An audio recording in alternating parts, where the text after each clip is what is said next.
Hi everyone guys, आज के परिणीति के एपिसोड में जो ये नया ट्विस्ट देखने को मिलेगा, जिस तरीके से पार्वती और नीति के बीच क्या सॉलिड माफिक जंग हो जाती है, दोनों के बीच में क्या लड़ाई होती है, जिस तरीके से पार्वती नीति से ये कहती है कि मुझे झूठे इंसानों से सख्त नफरत है, तो तुझे तो मुझे थैंक यू बोलना चाहिए, तुझे मैं पाप करने से बचा दी।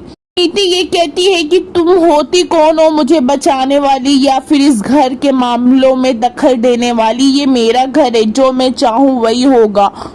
नीति ये कहती है अगर मैं चाहूँ तो तुझे इस घर से अभी बाहर निकाल दूँ। तो वैसे पार्वती बोलती है कि इनफ, बहुत कस के चिल्लाती है। पार्वती ये कहती है कि नीति से कि बिहेव योर सेल्फ, वरना। तो वैसे नीति ये कहती है कि ऐसे चिल्ला के मुझे डराने की कोशिश भी मत करना। नीति ये कहती है कि तू मेहमान बनकर आई है ना इस घर में, तो वैसे फिर वैसे ही रहना। और ये अंबिका सिंघानी का घर नहीं है, ये मेरा घर है, नीति जुनेजा का। नीति पार्वती से ये कहती है कि मेरे घर में मेरे से ऊंची आवाज में बात करने की इजाजत किसी को भी नहीं है, ना कि तुमको। पार्वती ये कहती है कि मैं तो यहाँ तुमसे बात करने आई भी नहीं थी, इनफैक्ट मैं तो तुमसे बात करना चाहती नहीं हूँ, या फिर तुम्हें और या तुम्हारे टीम पार्टनर को बात करने की लायक ही नहीं समझती, इनफैक्ट ये दलजीत को। पार्वती ये कहती है एक्चुअली तुम दोनों ना एक ही कैटेगरी के हो, दोनों गिरे और घटिया। दलजीत और नीति की बात करती है तो नीति इतनी कस के भड़कती है। नीति ये कहती है कि दोबारा तू ये बात बोली ना तो तेरी जबान खींच लूंगी मैं।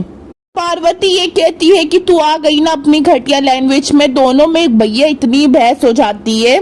नीति ये कहती है कि तू मेरे घर में खड़ी होके और मेरे को ही नीचा दिखा रही है। तो पार्वती नीति को वार्न करती है कि संभल जाओ, कहीं ऐसा दिन ना हो जाए, कहीं ऐसा ना हो जाए कि ये तुम्हारा घर किसी दिन मेरा हो जाए। वैसे पार्वती नीति से ये कहती है कि कब कहाँ क्या हो जाए ये कोई नहीं जानता। तो फिर नीति कहती है क्या बकवास है, तो पार्वती ये कहती है कि बकवास तो मैं बिल्कुल नहीं कर रही हूँ, सच कह रही हूँ, और इससे पहले भी जो मैंने कहा था ना वो भी सच कहा था। पार्वती ये कहती है कि ना तुम सुहागन हो ना तुम इस घर की बहू हो। ये जो बात मैंने पहले बार कहा था वही अभी मैं कह रही हूँ, और मैंने ये भी तुमको वार्न कर रही हूँ नीति, इतना मत उड़ो कि जो जब तुम गिरो ना बचने की कोई उम्मीद ही नहीं रहेगी, वैसे अपने आप को कंट्रोल कर लो। तो वैसे फिर नीति ये कहती है कि तू परी है तो इसका मतलब ये नहीं है कि तू कुछ मेरा बिगाड़ लेगी। पहले दिन भी मैं तुझे ये घर से बाहर निकाल चुकी थी और दोबारा भी निकाल सकती हूँ, निकाल दूंगी ऑलरेडी। पार्वती ये कहती है कि क्या तुमने परी को घर से बाहर निकाला था, थैंक यू सो मच ये इन्फॉर्मेशन देने के लिए। तो नीति ये कहती है कि पार्वती आज तुम ज्यादा ही नहीं बोल रही हो कुछ, पार्वती नहीं परी।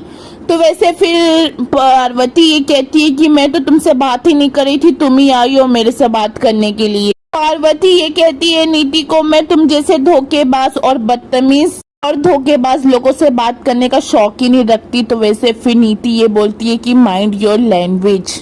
वैसे नीति ये बोलती है कि बहुत हो चुका, मेरा दिमाग घूम गया ना, मैं तो तुझे चंडीगढ़ नहीं इंडिया में भी नहीं रहने दूंगी। नीति ये कहती है कि वापस से तुझे ऑस्ट्रेलिया भेजा दूंगी। तो वैसे पार्वती ये कहती है कि तुम पहले डिसाइड कर लो कि मेरा घर है कहाँ, इंडिया में है क्या फिर ऑस्ट्रेलिया में है। नीति ये कहती है कि एक बात याद रखना परी, तू जैसे 100 जन्म भी ले ले तू मेरा बाल भी बाका नहीं कर पाएगी, चल लगी चैलेंज। नीति ये कहती है कि चल मैं तुझे वार्न करती हूँ कि अगले 24 घंटे में तेरी असली जगह और तेरी औकात दोनों दिखा दूंगी। पार्वती ये कहती है कि डन, तुम मुझे 24 घंटे दे रही हो तो मैं तुम्हें दूंगी 120 दिन, यानी 5 दिन। बप्पा इस घर में 5 दिन रहेंगे, जिस दिन गणपति पप्पा का विसर्जन वाले दिन तुझे मैं करूंगी एक्सपोज, और भी पूरे घर के सामने। इस दोनों में बहुत चैलेंज लग जाती है, देखते हैं कि चैलेंज किसका आगे कौन किसको एक्सपोज कर पाएगा, तो देखते हैं कि आगे होता है क्या। नीति पार्वती से ये कहती है कि तू कल भी बेवकूफ थी और आज भी, वैसे भी, और ये बात तूने अभी खुद प्रूफ कर दी। तो वैसे पार्वती ये कहती है कि कैसे, तो वैसे फिर नीति ये बोलती है कि क्या कहा तूने कि तू मुझे एक्सपोज करेगी कि मैंने परी को मारा, मगर परी तो जिंदा है मेरे सामने, मैंने परी का खून किया है, तो फिर परी तो मेरे सामने खड़ी है, तो फिर नीति ये कहती है कि तू अपनी मौत का जिम्मेदार तू कैसे मुझे ठहराएगी, तू तो मेरे सामने खड़ी है। पार्वती ये कहती है कि जैसे मैंने ये कहा कि विसर्जन वाले दिन मैं तुम्हें एक्सपोज करूंगी तो तुम्हारा तो दिमाग ही घूम गया। तुमने खुद ही मुझसे ये कहा कि परी को मैंने मारा है, कैसे तू सबके सामने साबित करेगी, यानी फिर तुमने ही परी को मारा है। तो वैसे पार्वती ये कहती है कि आई होप तुम इसका मतलब जानती हो, मतलब कि तुमने एक्सेप्ट कर लिया कि तुमने ही परी को मारा है। गाइस ये चीज तो बड़ी इंटरेस्टिंग चीज है। आपको यहीं तक की वीडियो